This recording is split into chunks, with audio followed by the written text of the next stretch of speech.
बचत क्यों जरूरी है और कैसे करें? निवेश कहाँ और कैसे करें? आइए अब जानते हैं कि बचत क्यों जरूरी है और कैसे करें। उसके बाद हम देखेंगे कि इस बचत का निवेश हम कहाँ और कैसे करें। दोस्तों, बचत का सबसे बड़ा सिद्धांत तो हमें कंजर्व इंडिया के नाम से ही मिलता है। कंजर्व यानी संरक्षण। जितना हम करेंगे बचत उतनी ही ज्यादा होगी। जैसे कम कपड़े खरीदेंगे तो पैसे भी बचेंगे और एनवायरनमेंट पर भी कम दबाव होगा। मोबाइल का इस्तेमाल लंबे समय तक करने से ही पर्यावरण पर कम दबाव होगा। तो कम उपभोग पर हम कम खर्च करते हैं और वातावरण भी सुरक्षित रखते हैं। साथ ही साथ बचत के लिए सबसे जरूरी है कि आपके पास हर महीने का बजट हो, जिससे आप पूर्व निर्माणित खर्चों पर ही आप खर्च करें। अपने महीने के बजट को इस तरह से बनाएं कि आपकी आय का लगभग 10% बचत में जाए। इसके आप अलग खाता बनाएं और महीने की शुरुआत में ही बचत की राशि इसमें जमा करवाएं। साथ ही साथ कुछ और बातों का खास ध्यान रखें, जैसे फिजूल खर्ची से बचें। जैसे जैसे हमारी आय बढ़ती है हमारे खर्च भी बढ़ते हैं, इसलिए जरूरी है कि फिजूल खर्च रोकें। बड़ी तादाद में सामान तभी लें जब उसका उपयोग ज़्यादा से ज़्यादा 1 महीने में या उस सामान के खराब होने से पहले लें। अपने सभी बिल और EMI का भुगतान सही समय पर करें। पर्सनल लोन जैसे लोन ना लें और यदि आप क्रेडिट कार्ड इस्तेमाल करते हैं तो समय पर उसकी बिल पेमेंट करें।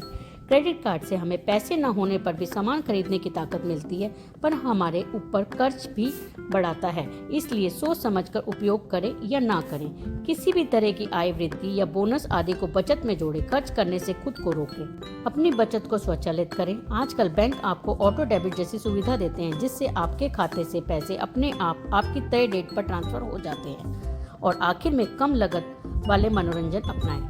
ब्रांड प्रेम को छोड़ें। यह जरूरी नहीं कि अच्छे ब्रांड का सामान ही अच्छा होगा। बुरी आदतें जैसे सिगरेट, शराब, गुटखा इत्यादि जितना हो सके कम करें। ये सभी आदतें आपके खर्च बढ़ाती है और स्वास्थ्य भी खराब करती है। ये सभी बातें आपके व्यापार पर भी लागू होती है। ज़्यादा से ज़्यादा काम खुद करें। एक नया कर्मचारी रखने से पहले 10 बार सोचें, क्योंकि एक बार नया कर्मचारी आ गया तो आपका हर महीने का खर्च बढ़ेगा, जो आपके व्यापार को ज़्यादा बिक्री करके ही पूरा करना होगा। अन्यथा आपके व्यापार का लाभ कम होता जाएगा। व्यापार में खरीदने जाने वाले वस्तुओं का भी खास ध्यान रखें। यह देखते रहें कि हम केवल जरूरत का सामान लें और किफ़ायती दरों पर लें।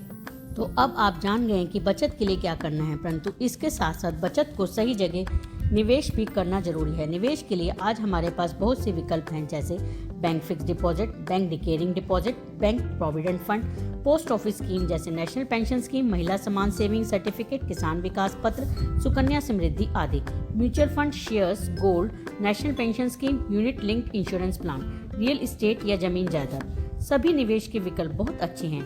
इनमें शेयर्स या प्रॉपर्टी को अगर देखें तो उसमें मुनाफा सबसे ज़्यादा है, पर साथ ही साथ रिस्क भी ज़्यादा है। ऐसा हो सकता है जब आपको पैसे की जरूरत हो तब आपको नुकसान उठाना पड़ रहा है या समय पर आपको पैसा नहीं मिल रहा है। दूसरी ओर सबसे सुरक्षित बैंक फिक्स डिपॉजिट या पोस्ट ऑफिस स्कीम है, पर इसमें ब्याज या रिटर्न कम मिलता है।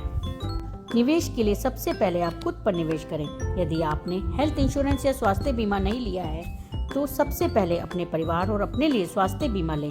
बहुत कम लागत में यह आपके परिवार की कठिन परिस्थितियों में मदद करता है।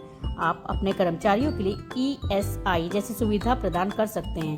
इसके बाद अपनी आय का वह हिस्सा जो आपके 4-5 साल तक नहीं चाहिए होगा, उसे म्यूचुअल फंड या शेयर्स में लगाएं। यदि आप रिस्क न लेना चाहें तो इसे आप पोस्ट ऑफिस स्कीम जैसे नेशनल सेविंग सर्टिफिकेट आदि में लगाएं। पोस्ट ऑफिस स्कीम और PPF अकाउंट में आपका पैसा स्कीम पूरी होने तक ब्लॉक रहता है और आपको स्कीम पूरी होने पर मिलता है। जैसे NSC में 5 साल और PPF में 14 वर्ष तक पैसा ब्लॉक रहता है। यदि आपको लगता है कि आपको पैसा 6 महीने या 1-2 साल में चाहिए होगा तो आप बैंक फिक्स डिपॉजिट में पैसा डालें। यह आपको ब्याज तो कम देगा, पर आप इसे जरूरत पड़ने पर कभी भी निकाल सकेंगे। सोना खरीदने की जगह आप गोल्ड ETF ले सकते हैं। यह आपको सोने की कीमत में बढ़त के साथ साथ ब्याज का भी फायदा देगा। कुछ इंश्योरेंस स्कीम आपको इंश्योरेंस के साथ साथ इन्वेस्टमेंट का भी ऑप्शन देती है, पर मैं कहूँगी कि आप इंश्योरेंस और इन्वेस्टमेंट को अलग रखें। इंश्योरेंस के लिए टर्म इंश्योरेंस प्लान लें, जिससे आपके परिवार को आपके जाने पर एक बड़ी राशि मिलती है। इन्वेस्टमेंट के लिए जैसा मैंने बताया, bank, post office, share market या रियल एस्टेट जैसे विकल्प चुनें। आखिर में आप अपने बुढ़ापे के लिए भी जोड़ें। इसके लिए सबसे उत्तम साधन NPS यानी नेशनल पेंशन स्कीम। इसमें हर वर्ष राशि डालते रहें, जिससे आप अपने रिटायरमेंट के समय पेंशन प्राप्त करते रहें और आप आत्मनिर्भर रहते हैं।